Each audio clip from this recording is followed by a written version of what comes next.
நாம ஏதோ ஷூட்டிங்ல இருந்து நேரா வந்து சிஎம் ஆன மாதிரியே சில பேர் ஒரு இமேஜ் கிரியேட் பண்றாங்க. அவங்களுக்கு அவங்க ஆசைப்படுற லாங்குவேஜ்லயே சொல்றோம், அது வெறும் ரீல் தான், ரியல் கிடையாது. பெண்கள் பாதிக்கப்படுறதையும் இங்க யாராலும் சகிச்சுக்கவே முடியாது. அதுக்கான கடுமையான நடவடிக்கைகள் நம்ம அரசு எடுத்துக்கிட்டு இருக்கிறோம். சிங்கப்பெண் சிறப்பு அதிரடி படை கூட அதுக்கான ஒரு ஃபர்ஸ்ட் ஸ்டெப் தான். ஒரு தவறு செய்தால் அது தெரிந்து செய்தால் அவன் தேவன் என்றாலும் விடமாட்டேன் என்று எம்ஜிஆர் அன்று பாடினார். வெள்ளை அறிக்கை வந்ததிலிருந்தே கண்ணை கட்டுதுங்க. அந்த காலத்துலதான் பிள்ளையோ பிள்ளை தொல்லையோ தொல்லைன்னு சொன்னாங்க. அதே மாதிரி தாங்க அவங்க ஆட்சியாலையும் அவங்களாலையும் இன்னைக்கு தமிழ்நாட்டுக்கே தொல்லையோ தொல்லை.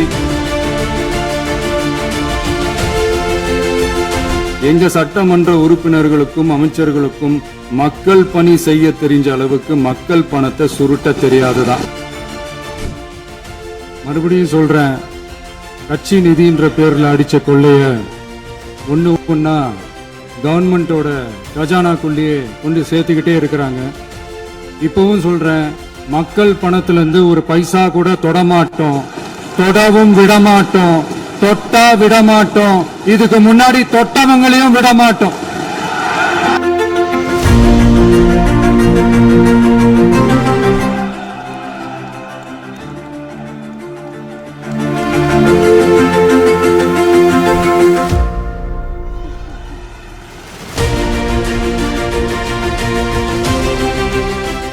மாண்புமிகு பேரவைத் தலைவர் அவர்களே, மாபெரும் தலைவர்கள் வழிநடத்திய மாண்பும் மாபெரும் வரலாற்று சிறப்பு கொண்ட இந்த சட்டமன்ற பேரவையின் 17வது சட்டமன்ற பேரவைக்கு நம்மையும் நம்ம தமிழக வெற்றி கழகத்தை சார்ந்த சட்டமன்ற உறுப்பினர்களையும் தேர்ந்தெடுத்து அனுப்பின நிரந்தரமாக என் நெஞ்சில் குடியிருக்கும் தாயன்புமிக்க தமிழக மக்கள் அனைவருக்கும் என்னுடைய மனப்பூர்வமான நன்றிகள். 17வது சட்டமன்ற கூட்டத்தொடரின் முதல் ஆளுநர் உரையின் மீதான நன்றி தெரிவிக்கும் தீர்மானத்திற்கு பதில் உரை வழங்க வாய்ப்பளித்த மாண்புமிகு பேரவைத் தலைவருக்கு நம் வணக்கத்தை தெரிவித்துக் கொள்கிறோம். மாண்புமிகு பேரவைத் தலைவர் அவர்களே, இந்த 17வது மாமன்றத்தில் அதிகப்படியான 12 கட்சிகளை சேர்ந்த பிரதிநிதிகள் தேர்ந்தெடுக்கப்பட்டிருக்கும். நாம கொள்கை ரீதியாகவும் நிலைப்பாடு ரீதியாகவும் வேறுபட்டு இருந்தாலும் மக்கள் பணி செய்வதுதான் நம்ம எல்லாருக்கும் பிரைமரியா இருக்கிற ஒரே எய்ம். அந்த வகையில தான் நம்ம எல்லாருமே நம்ம மக்களால் அங்கீகரிக்கப்பட்டு சட்டமன்றத்திற்கு வந்திருக்கிறோம். அதனால நாம கருத்தால் வேறுபட்டாலும் மக்கள் சேவை என்ற நோக்கத்துல நம்ம மாநிலம் சார்ந்த விஷயங்கள்ல நாம எல்லாரும் ஒன்றிணைந்து பயணிச்சா நம்ம தமிழ்நாடு என்னைக்கும் எதிலையும் முதன்மை மாநிலமாக திகழும். ஆளுநர் உரைக்கு நன்றி தெரிவிக்கும் தீர்மானத்தில் பேசின மாண்புமிகு உறுப்பினர்களுக்கு நன்றி. எதிர்த்து பேசினாதான் எதிர்கட்சின்னு ப்ரூவ் பண்ண முடியும்னு நினைச்சுக்கிட்டு பேசின எதிர்கட்சியை சேர்ந்த எதிர்கட்சி தலைவர் உள்ளிட்ட மாண்புமிகு உறுப்பினர்களுக்கும் வணக்கமும் நன்றியும். பதிலுரை வழங்குற அதே நேரத்தில் நம்மள சட்டமன்ற உறுப்பினராக தேர்ந்தெடுத்த பெரம்பூர் தொகுதி மக்களுக்கு நம்மளோட நெஞ்சார்ந்த நன்றிகள். அதே மாதிரி ராஜினாமா பண்ணிட்டாலும் நம்மளை தேர்ந்தெடுத்த திருச்சி கிழக்கு மக்களுக்கும் இந்த மன்றத்தில் நம்மளோட நன்றியை பதிவு செய்கிறோம். அப்புறம் நம்மளோட அரசியல் பயணத்தை பத்தியும் கொஞ்சம் பதிவு செய்ய விரும்புறோம். நாம ஏதோ ஷூட்டிங்ல இருந்து நேரா வந்து சிஎம் ஆன மாதிரியே சில பேர் ஒரு இமேஜ் கிரியேட் பண்றாங்க. அவங்களுக்கு அவங்க ஆசைப்படுற லாங்குவேஜ்லயே சொல்றோம், அது வெறும் ரீல் தான், ரியல் கிடையாது. ஒரு சாதாரண நடிகனாத்தான் நம்ம கெரியர் தொடங்குச்சு. அப்புறம் அப்படியே சின்சியரா உழைச்சு மேல வந்தோம். நம்ம கெரியர்ல நாம மேல வந்ததுக்கு இந்த விஜய் ஒருத்தன் மட்டுமே காரணம் இல்ல, அவனோட உழைப்பு மட்டுமே காரணம் இல்ல. இந்த விஜயோட உழைப்புக்கும் உயர்வுக்கும் பின்னாடி இருக்கிற ஒட்டுமொத்த தமிழ்நாட்டு மக்களோட அன்பும் அரவணைப்பும் தான் காரணம். ஒவ்வொரு வீட்டுல இருக்க ஒவ்வொருத்தரும் நம்மள அவங்க வீட்டுல ஒருத்தனா ஏத்துக்கிட்டது தான் நமக்கு கடவுளும் மக்களும் தந்த மிகப்பெரிய வரம். அதுக்காகவே கடவுளுக்கு சமமான நம்மளோட சொந்தங்களான தமிழக மக்கள் அனைவருக்கும் மீண்டும் மீண்டும் நன்றி. வாகை சூடும் வரலாறு திரும்பி இருக்கிறது. இப்படி ஒரு தீர்ப்பை மக்கள் அளிச்சதுனாலதான் தமிழக வரலாற்றில் ஒரு மகத்தான கூட்டணி ஆட்சியை நாம் அமைச்சிருக்கிறோம். இளைஞர்களால என்ன செய்ய முடியும், பெண்களால என்ன செய்ய முடியும்னு கேட்டவங்களுக்கான பதில் தான் இன்னைக்கு அமைஞ்சிருக்கிற நம்ம ஆட்சி. ஒரே ஒரு குடும்பம் மட்டும் முக்கியம்னு சொல்றது நம்மளோட ஆட்சி அதிகார அரசியல் இல்ல. தமிழ்நாட்டில் இருக்கிற ஒவ்வொரு குடும்பமும் முக்கியம்னு சொல்றதுதான் நம்ம அரசியல், நம்மளோட ஆட்சி அதிகாரம், அதான் நம்மளோட மனசாட்சி உள்ள மக்களாட்சி. இந்த 2026 தேர்தலில் யாராலும் உடைக்கவே முடியாதுன்னு சொன்ன மதத்தை உடைச்சோம், சாதியை உடைச்சோம், முக்கியமா காசு கொடுத்து ஓட்டு வாங்குற ஒரு நச்சு கலாச்சாரத்தையே சுக்கு நூறா தூள் தூளா உடைச்சிருந்தோம். நாம கிளீன் கவர்னன்ஸ் அண்ட் குட் கவர்னன்ஸ்ல உறுதியா இருக்கிறோம். இப்ப மட்டும் இல்ல, எப்பவுமே இப்படிதான் இருப்போம். இதுல 100% இது உண்மைன்றதுனாலதான் பாரம்பரியமான தினத்தந்தி பத்திரிகை ஊழலின் ஊற்றுக்கண் அடைக்கப்படுகிறதுன்னு 16/6/2026 அன்னைக்கு ஒரு தலையங்கமே எழுதியிருக்கு. ஒரு தவறு செய்தால் அது தெரிந்து செய்தால் அவன் தேவன் என்றாலும் விடமாட்டேன் என்று எம்ஜிஆர் அன்று பாடினார். அதை இன்று விஜய் செயலில் காட்டுகிறார்னு அந்த எடிட்டோரியல்ல எழுதியிருக்கு. இந்த நேரத்தில் தினத்தந்திக்கு நம்மளோட நன்றியை தெரிவிச்சுக்கிறோம். அரசியலுக்கு வந்து 2 வருஷம் தான் ஆகுது. உங்களுக்கு என்ன தெரியும், உங்களால என்ன முடியும்னு கேலியா கேட்டவங்களுக்கு தினத்தந்தியோட பதிலை இப்போதைக்கு போதும்னு நினைக்கிறேன். என்னென்னமோ செய்வான்னு சொல்றானே இந்த விஜய், பல வருஷமா இருக்கிற ஒரு பதவி வெறி பிடிச்ச அரசியலை உடைச்சி எப்படி செய்வான்னு நம்ம மக்களை யோசிச்சிருவாங்க. இதோ இப்போ நம்ம மக்களுக்கு புரிஞ்சிருக்கும். இப்பவும் சொல்றோம், இது வெறும் ஆரம்பம் தாங்க. இந்த மாபெரும் சபையிலிருந்து கேட்கிற மக்களே, நமக்கு கொஞ்சம் அவகாசம் கொடுங்க. இதுக்கு முன்னாடி, அதாவது 2017 கடைசியில இருந்து 2026 ஏப்ரல் வரைக்கும் இருந்த புண்ணியவான்கள் ஆட்சியில ஒவ்வொரு டிபார்ட்மெண்ட்லயும் போட்ட ஏராளமான ஓட்டைகளை அடைச்சிக்கிட்டே படிப்படியா மக்களுக்கு நல்லதையும் செஞ்சுக்கிட்டே வருவோம். அதனாலதான் நமக்கு எதிரா யாரோ சேரவே மாட்டாங்கன்னு நினைச்சவங்க எல்லாம் ஒன்னா சேர்றாங்க.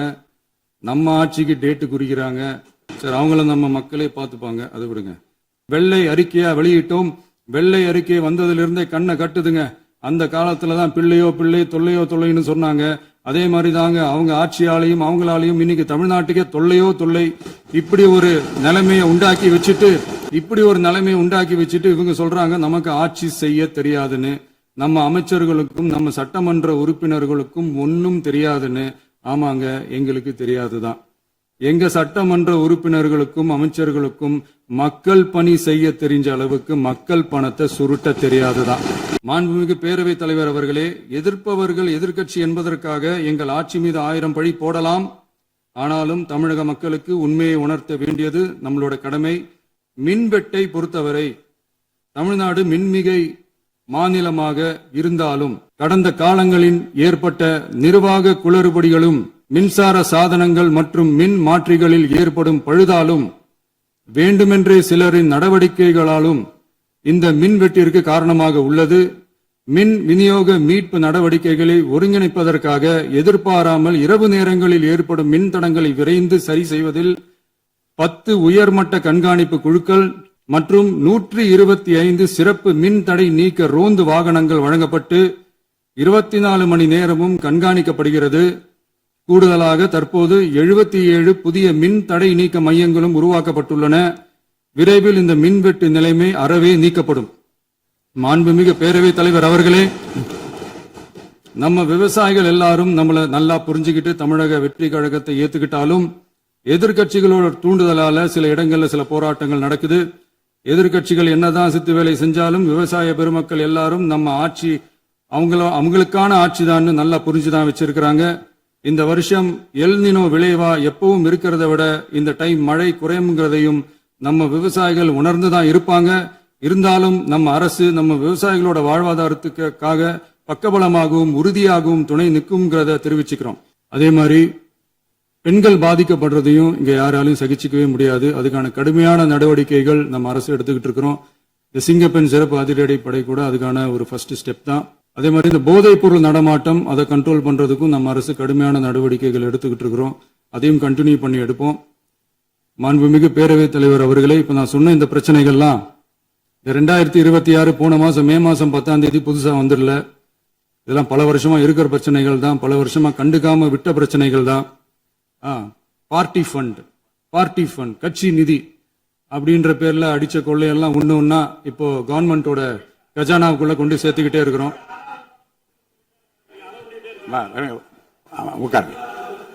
மாண்புமிகு முதல்வர்கள் பதிலுரைக்கு பிறகு நேரம் தர அப்ப பேசட்டும், அவங்க பேசட்டும், அவங்கள பேச அனுமதி. உட்காருங்க.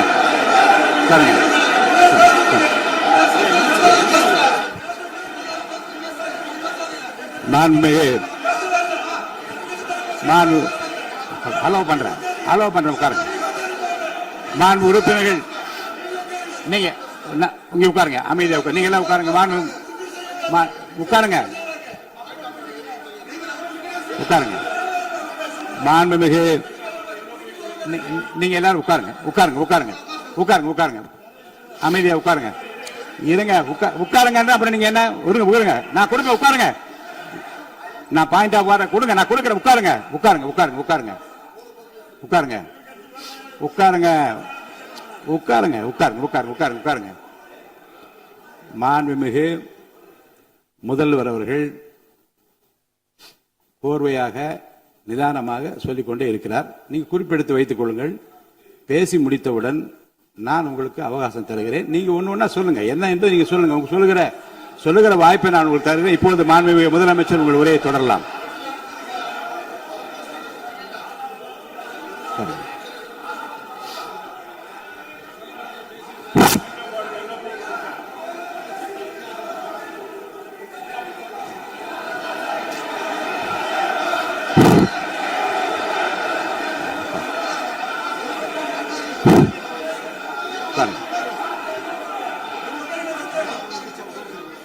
நான் எழுந்த பிறகு உட்கார்றதுதான் முறை. உட்காருங்க எல்லாரும் உட்காருங்க. தேசிய உட்கார். நான் அலோவ் பண்றேன். உட்காருங்க, அமைதியா உட்காருங்க. நான் அலோவ் பண்றேன். அமைதியா உட்காருங்க. அங்க இருந்து குரல் கொடுக்காதீங்க. உட்காருங்க.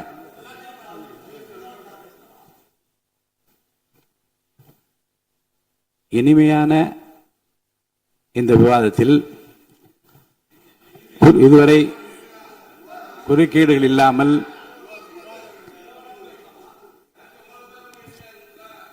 கொஞ்சம் அமைதியா இருக்கு. மாண்புமிகு முதல்வர் அவர்கள் பேசி முடித்தவுடன் பாயிண்ட் ஆஃப் ஆர்டர் கேட்டிருக்கேன். நான் அனுமதிக்கிறேன். எதிர்கட்சி தலைவருக்கு மட்டும் நான் அனுமதி தருகிறேன். அவர் எழுந்து பேசலாம். முதலமைச்சர் நீங்க கண்டினியூ பண்ணி முடிக்கலாம். நீ எல்லாரும் எழுந்துச்சீங்கன்னா சரி வராது. உட்காருங்க. நான் சொல்லியிருக்கேன். உட்காருங்க உட்காருங்க உட்காருங்க.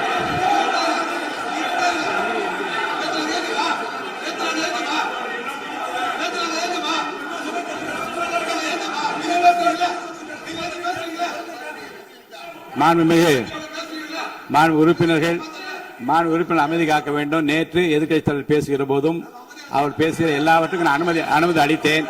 அதில் பாயிண்ட் ஆஃப் கேளுங்க. அந்த விவாதத்தில் கேளுங்க. இப்போதும் மாண்புமிகு முதலமைச்சர் அவர்கள் பேசி முடித்த பிறகு நான் உங்களுக்கு அதுக்குரிய அவகாசத்தை தருகிறேன். நீங்க கேள்வி கேளுங்க. கேட்கிற உரிமையும் விளக்கத்தை பெற்றுக்கொள்ள உரிமை உங்களுக்கு இருக்கிறது. அதற்கு அவகாசத்தை நான் தருகிறேன்.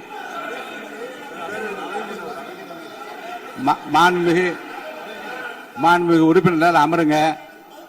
நான் என் தீர்ப்பை சொல்லுகிறேன். மாண்புமிகு முதலமைச்சர் அவர்கள் பேசி முடித்தவுடன் எதிர்க்கட்சி தலைவருக்கு அந்த வாய்ப்பை நான் தருகிறேன். நிச்சயமா அந்த கேள்வி கேட்கலாம். உட்காருங்க எல்லாரும். மறுபடியும் சொல்றேன், கட்சி நிதின்ற பேர்ல அடிச்ச கொள்ளைய ஒன்னா கவர்மெண்டோட கஜானாக்குள்ளேயே கொண்டு சேர்த்துக்கிட்டே இருக்கிறாங்க. இப்பவும் சொல்றேன், மக்கள் பணத்துல இருந்து ஒரு பைசா கூட தொடமாட்டோம், தொடவும் விடமாட்டோம், தொட்டா விடமாட்டோம். இதுக்கு முன்னாடி தொட்டவங்களையும் விடமாட்டோம்.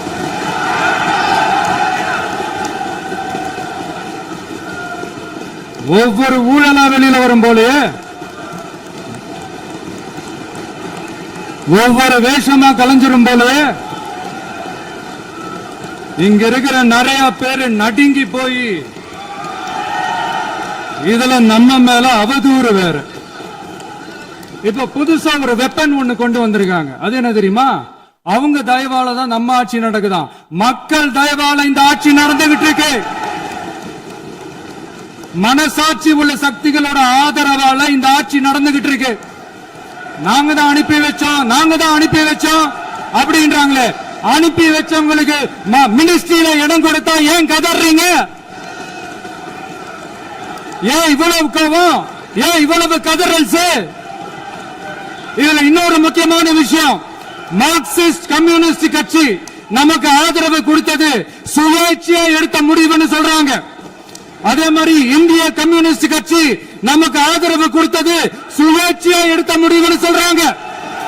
இதுல எங்க இருந்து நாங்க தான் அனுப்பி வச்சோம்னா புரியல. மக்களுக்கு நல்லா புரியும். எல்லாத்தையும் தெளிவா பார்த்துக்கிட்டு இருக்கிறாங்க.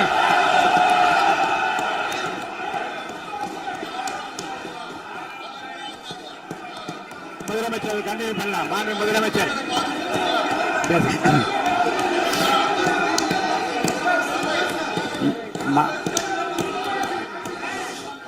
மாண்பு மாண்பு மாண்பு முதலமைச்சர் அவர்களை கண்டினியூ பண்ணலாம்.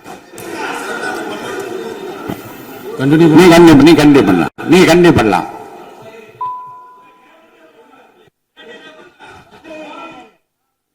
இந்த சமூக நீதி அரசுன்னு சொல்றவங்களை பார்த்து கேட்கிறேன், நம்ம பட்டியலின சகோதரர்களுக்கு எத்தனை அமைச்சர் பதவி கொடுத்தீங்கன்னு கொஞ்சம் சொல்ல முடியுமா? ஆனா நம்மளுடைய அரசுல 8 அமைச்சர் பதவிகள் யாருக்கு? நம்ம பட்டியலின சகோதரர்களுக்கு. எல்லாம் நம்ம அண்ணன், நம்ம தம்பி, நம்ம தங்கச்சிங்க. அண்ணல் அம்பேத்கர் அவர்களுடைய கிட்டத்தட்ட 100 ஆண்டு கால கனவு இப்ப நிறைவேறி இருக்கு. நான் ஏன் கொஞ்சம் சவுண்டா பேசுறேன் அப்படின்னா அவங்களுக்கு கேட்கணும்ன்றதுக்காக, தப்பா எடுத்துக்காது. அதே மாதிரி பெண்களோட பாதுகாவலர் நாங்க தான் அப்படின்னு சொல்லிக்கிறவங்களை கேட்கிறேன், எத்தனை பெண்களுக்கு அமைச்சர் பதவியில இடம் கொடுத்தீங்க கொஞ்சம் சொல்ல முடியுமா? எங்க அரசுல 4 சகோதரிகளுக்கு அமைச்சர் பதவி கொடுத்திருக்கிறோம்.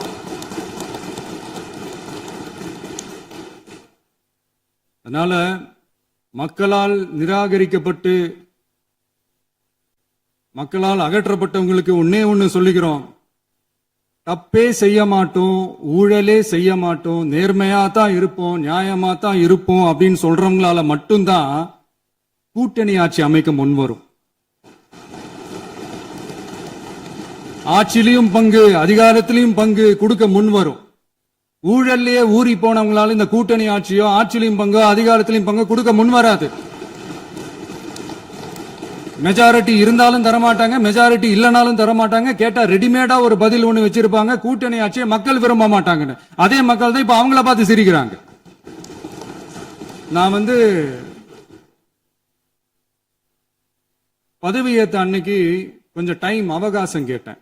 எதுக்கு கேட்டேன்? நிதி நிலைமைலாம் கொஞ்சம் மோசமா இருக்குது, அதெல்லாம் கொஞ்சம் சரி செஞ்சுக்கிட்டு படிப்படியா கொஞ்சம் கொஞ்சமா நான் கொடுத்த வாக்குறுதிகள்லாம் செயல்படுத்துவேன், அதுக்காக கொஞ்சம் டைம் அவகாசம் கேட்டேன். நான் ஏதோ வேற எதுக்காகவோ வேற யாருக்காகவோ ஏதோ அவகாசம் கேட்ட மாதிரி. அடுத்து இங்க சபையில இல்லாதவங்களை பத்தி பேச வேண்டாம்னு நினைக்கிறேன்.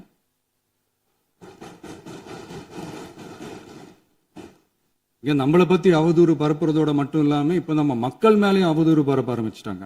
மக்கள் நமக்கு ஓட்டு போட்டது தப்பா, குடும்பமா நமக்கு ஆதரிச்சது தப்பா.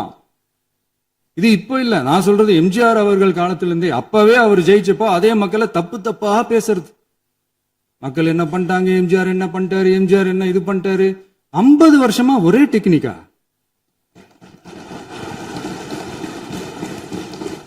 டெக்னாலஜி எல்லாம் மாறி வேற எங்கேயோ போயிட்டு இருக்கு பஸ். இதுல கொஞ்சம் டெக்னிக்காச்சும் கொஞ்சம் மாத்தினா கொஞ்சம் நல்லா இருக்கும். அதனால மக்களுக்கு யூஸ்ஃபுல்லா இருக்கிற மாதிரி இந்த ஆக்கப்பூர்வமான கருத்துக்களோ ஆக்கப்பூர்வமான யோசனைகளோ இருந்தா சொல்லுங்க, அதை நாங்க டெஃபரெண்டா எடுத்துக்கிறோம். எனக்கு ஒரு குட்டி கதை ஒன்று ஞாபகம் வருது, சொல்லாமா? ஒரு ஊர்ல ஒரு பெரியவர் வெயில் ரொம்ப ஜாஸ்தியா இருக்குன்னு சொல்லிட்டு கண்ணுக்கு மேல கை வச்சுக்கிட்டு இப்படி சுத்தி முத்தி தேடிக்கிட்டு இருந்தாராம். அப்ப கூட இருந்த ஒரு சின்ன பையன், என்ன தேடுறீங்க அப்படின்னு கேட்டானா. அதுக்கு அந்த பெரியவர் சொன்னாரா, அது ஒண்ணு இல்ல தம்பி,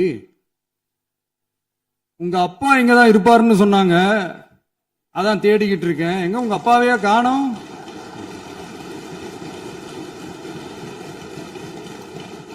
இல்ல, அந்த எங்களுக்கும் நக்கலா நையாண்டியா சம்பந்தம் இல்லாத குட்டி கதை இதெல்லாம் எங்களுக்கும் பேச தெரியும். அந்த கதையில பெரியவர் அப்படி சொன்னாராம், தப்பா எடுத்துக்காதீங்க. அந்த கதையில பெரியவர் அப்படி கேட்டாராம். அதனால யாரும் இங்க டென்ஷன் ஆக வேணாம்.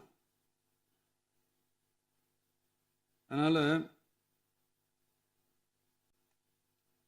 இன்னொரு இந்த என்னுடைய உரையை முடிக்கிறதுக்கு முன்னாடி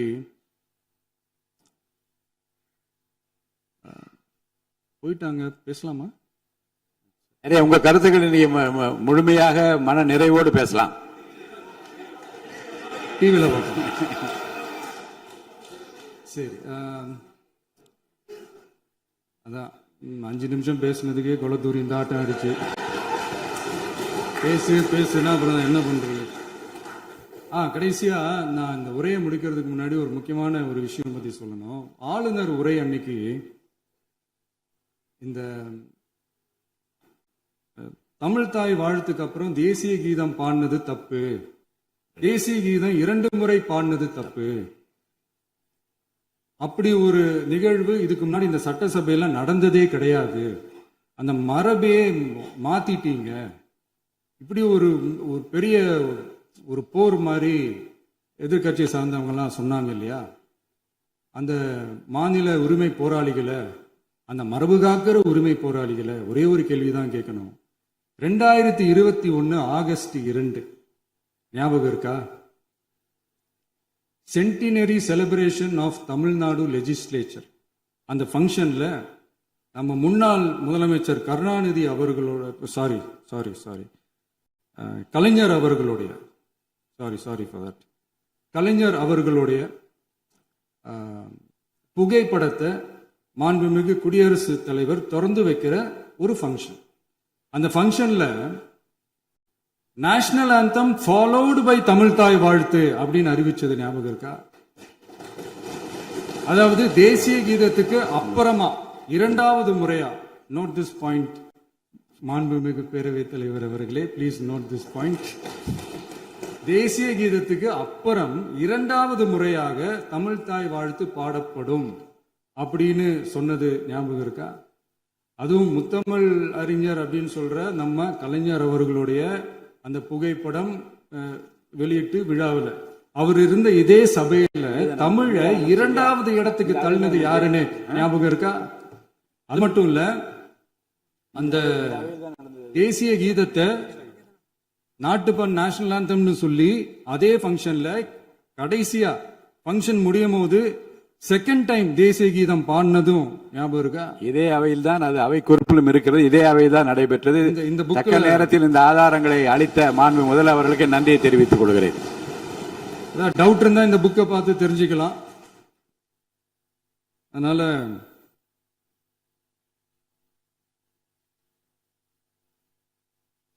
இதெல்லாம் கேட்டா என்ன சொல்லுவாங்கன்னா, அது ஜனாதிபதி கலந்துகிட்ட ஃபங்க்ஷன், அதெல்லாம் அப்படிதான், அதெல்லாம் கண்டுக்க கூடாது அப்படின்னு சொல்லுவாங்க. இதே மாதிரிதான் பேசுறது ஒண்ணு, செய்யறது ஒண்ணு, பேசுறது ஒண்ணு. இதெல்லாம் மக்கள் பார்த்துக்கிட்டு இருக்காங்க. எலெக்ஷனுக்கு முன்னாடி தான் அப்படி செஞ்சுக்கிட்டு இருந்தாங்க, இப்ப எலெக்ஷனுக்கு அப்புறம் அதே தான் செய்யறாங்க. இந்த விஜயையும் சாமானியர்களின் உண்மையான சமூக நீதி அரசையும் அவமானப்படுத்துறதுக்கு தான் அவங்களோட அந்த பொலிட்டிக்கல் சீனியாரிட்டி அது பயன்படுத்துது போல.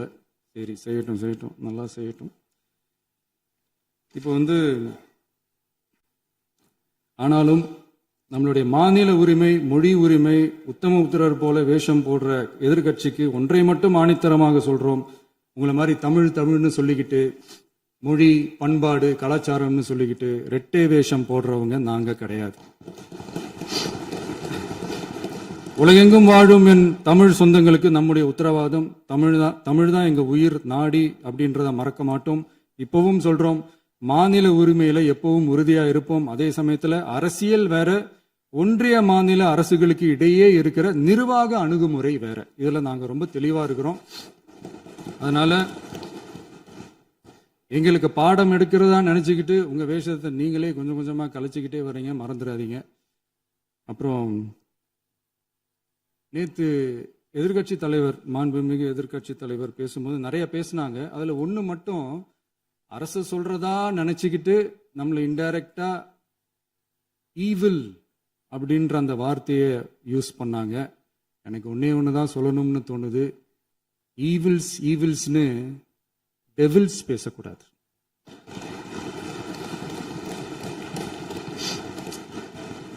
அவங்க இருந்திருந்தா ஒரு ஆக்ஷன் பண்ணணும்னு எனக்கு தோணுச்சு.